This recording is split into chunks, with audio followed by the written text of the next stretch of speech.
इस खूबसूरत सभा की अध्यक्षता कर रहे आत्माराम सैनी जी, मेरे साथ सुबह से अपना कीमती वक्त दे रहे रणधीर सिंह चौहान जी, थाना भवन से चलकर आए हमारे वरिष्ठ सपा के सिपाही वतन सिंह सैनी जी, गंगो से पूर्व और भावी जिला पंचायत सदस्य सलीम अख्तर साहब,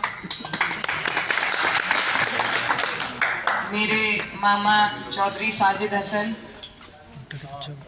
इस कार्यक्रम के संयोजक परवीन सैनी जी, सचिन भैया, भाई पीछे भी देखना भाई, बहुत सारे तेरे मामा जी,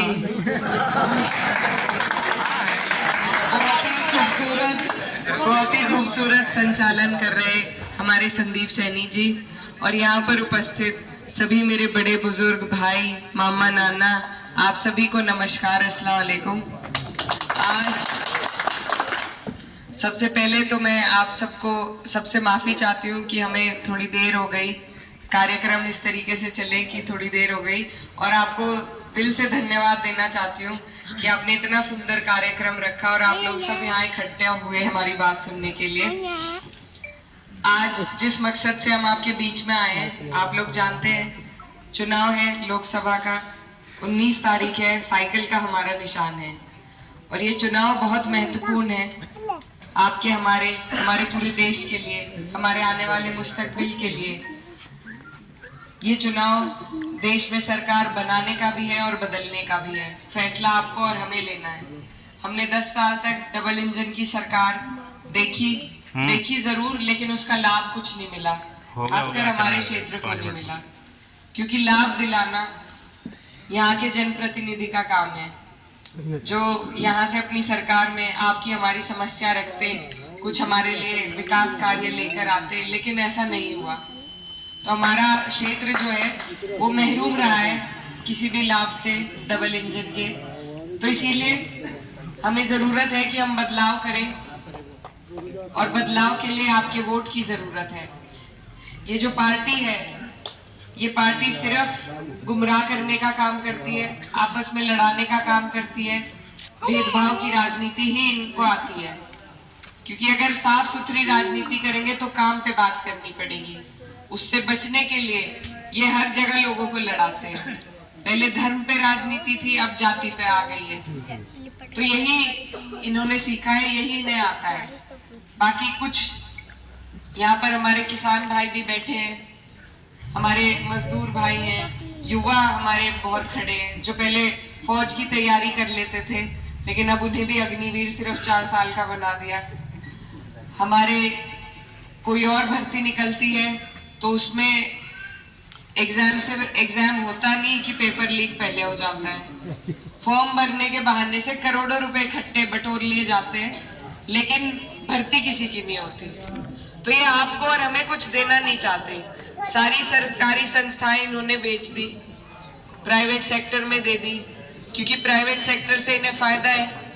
ये लाभकारी योजना जितनी भी है जो आपको और हमें देना सरकार का फर्ज है, उसे धीरे धीरे घटाते जा रहे हैं। और अगर इन्हीं का दौर चलता रहा तो कल को आपके और हमारे पास कुछ नहीं बचेगा। ये खुद कबूलते हैं कि इन्होंने 80 करोड़ लोगों को अनाज बांटने का काम किया है, इनके खुद की कबूली हुई बात है। और ये बहुत शर्म की बात है कि हमारे देश में सरकारों का ये काम नहीं है। सरकार का काम है आम नागरिक को, किसान को, मजदूर को, छोटे व्यापारी को सशक्त करना। सरकार का काम हमें फ्री में अनाज बांटने का नहीं है, हमें लाचार बनाने का नहीं है। तो जब ये खुद ही कबूल रहे हैं, ये हमें उसी कगार पर लाना चाहते हैं कि हम सिर्फ इनकी तरफ देखें, अपने अन्न के लिए भी इनकी तरफ देखें और कोई आवाज ना उठा पाए। इनकी 400 पार का भी एक नारा इन्होंने लगाया है, और इन्हीं के खुद के कुछ नेता कहते हैं कि अगर 400 पार हुए तो संविधान को बदल देंगे। तो ये बहुत गंभीर विषय है, इस पर हमें सबको चिंता करने की जरूरत है, क्योंकि संविधान जो हमारे लिए एक सौगात है, जिसको डॉक्टर भीमराव अंबेडकर साहब हमें छोड़ गए थे, एक सौगात के रूप में, एक सुरक्षा कवच के रूप में, उसमें आपके और हमारे सभी के अधिकार छुपे हुए हैं। अगर उसको बदल दिया तो हमारे पास कुछ नहीं बचेगा। तो इसलिए हमें जरूरी है कि हम अपने लोकतंत्र के लिए लड़े, अपने संविधान के लिए लड़े। लोकतंत्र अगर खत्म हो गया तो फिर इलेक्शन नहीं होंगे, फिर सिलेक्शन होंगे। बस ये लोग हमें बता देंगे कि ये तुम्हारा एमपी है, ये एमएलए है, ये प्राइम मिनिस्टर है। हम उस कागार पे आ जाएंगे कि हम अपनी आवाज भी नहीं उठा पाएंगे, और आवाज उठाकर भी कुछ फायदा नहीं होता। 1 साल तक किसानों ने धरना दिया, कोई उनकी सुनवाई नहीं हुई। 700 हमारे किसान शहीद हुए, उनके परिवार से कोई मिलने नहीं गया, उनके परिवार वालों को कुछ नहीं दिया। तो ये ऐसी सरकार है कि अगर हमने इनका अभी हाथ ना पकड़ा, इनको रोका नहीं, कल को फिर आप और हम धरने भी देते रहेंगे तो हमारी कोई सुनवाई नहीं होगी, क्योंकि पिछले उदाहरण आपके सामने है। तो ये बहुत गंभीर चुनाव है, बहुत सोच समझ के हमें ये चयन करना है। और मेरी आपसे सबसे पहले यही विनती है कि पिछली बार आज जिस बेल्ट में, जिन गांवों में आज हमारे प्रोग्राम लगे हैं, यहाँ पर पिछली बार आप सबने 90% वोट माननीय सांसद जी को दिए थे। तो मेरा आपसे सबसे पहले ये अनुरोध है कि बिना मांगे अपना वोट किसी को ना दें, क्योंकि इस टाइम पर नेता को सबसे ज्यादा जरूरत होती है वोट की। वो भागता है वोटों के पीछे, और अगर इस भी टाइम किसी के मन में ललक नहीं है आपके वोट को लेने की, कदर नहीं है आप तक पहुंचने की, तो जब आज नहीं है तो बाद में जब उनका काम हो जाएगा तो आपकी भी कदर नहीं रहेगी। और यही हाल हमारे पूरे क्षेत्र का चल रहा है 5 साल से। तो इसलिए सबसे पहले तो यही मेरा निवेदन है कि बिना मांगे अपना बहुमूल्य कीमती वोट किसी को ना दे, उसकी कदर को समझे और कदर करने वाले को ही दे। मैं इस क्षेत्र की बेटी हूँ, भांजी हूँ। मैं आज प्रत्याशी के रूप में आपके बीच आई हूँ।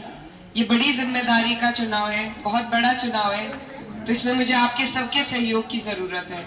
और मैं आपसे यही वादा करना चाहती हूँ कि जितना प्यार, मान, सम्मान आप आज मुझे दे रहे हैं, ये मैं कभी नहीं भूलूंगी, और आपके स्वाभिमान की लड़ाई को मजबूती से लड़ने का काम करूंगी।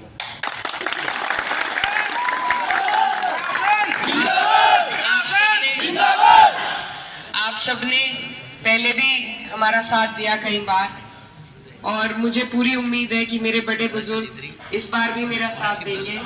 ये चुनाव बहुत जरूरी है, और अपनी बात को, इनकी भेदभाव की राजनीति जो चल रही है उसको खत्म करने के लिए, अपनी बात खत्म करने से पहले एक शेर पढ़ना चाहूंगी। वतन की फिक्र कर ए नादान, वतन की फिक्र कर ए नादान, वतन की फिक्र करे नादान, मुसीबत आने वाली है। तेरी बर्बादियों के मशवरे हैं आसमानों में, न समझोगे तो मिट जाओगे ये गाफिल हिंदुस्तान वालों, तेरी हस्ती भी नहीं रहेगी दास्तानों में।